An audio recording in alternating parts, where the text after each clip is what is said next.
Imagine opening your eyes to total darkness, smelling damp earth, and feeling a coarse fabric against your skin. Hey everyone! Today we're diving into a chilling story about being trapped in a grave with a Pocong. It all started on a humid Tuesday night in a small Indonesian village near the edge of a forest. I was taking a shortcut through the old cemetery, a place usually avoided after the sun sets. The moonlight was thin and sickly, barely illuminating the weathered, moss-covered tombstones. I heard a strange rustling behind the banyan trees, but I tried to ignore it and kept walking. Suddenly, the ground beneath my feet gave way without any warning or sound. I felt myself falling through the air, plunging into a deep, narrow hole in the earth. The impact was hard, knocking the wind out of my lungs and leaving me gasping.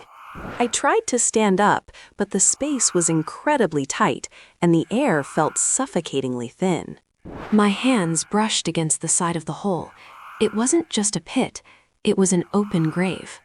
As I reached out to find a grip to climb, I touched something cold, lumpy, and strange.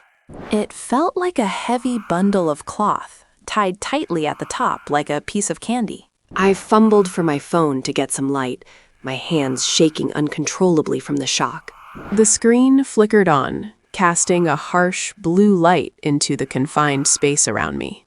Right there, inches from my face, was a figure wrapped in a white burial shroud.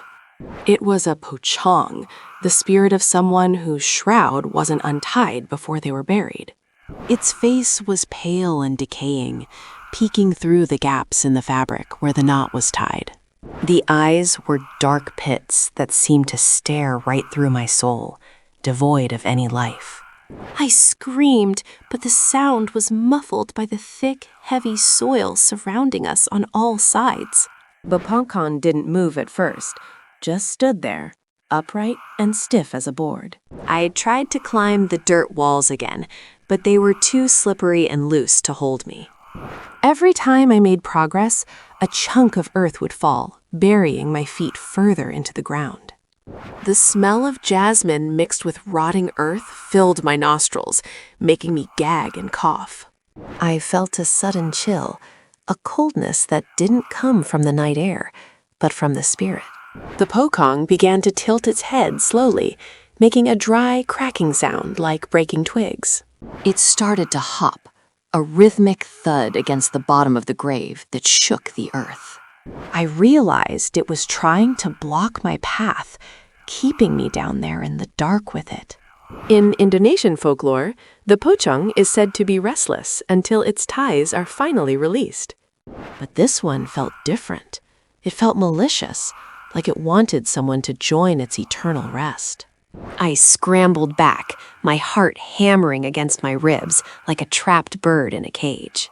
I shouted for help again, hoping someone, anyone, would hear me from the surface. The heavy silence of the graveyard was the only answer I received from the world above. I saw the Pocong shroud fluttering, despite there being no wind at all down in the pit. I decided I had to fight back. I couldn't just stay and wait for the end to come. I grabbed a piece of broken wood that had fallen into the grave along with me. As the spirit hopped closer, I pushed against it with all the strength I had left. It felt surprisingly solid, like pushing against a heavy sack of grain or stone.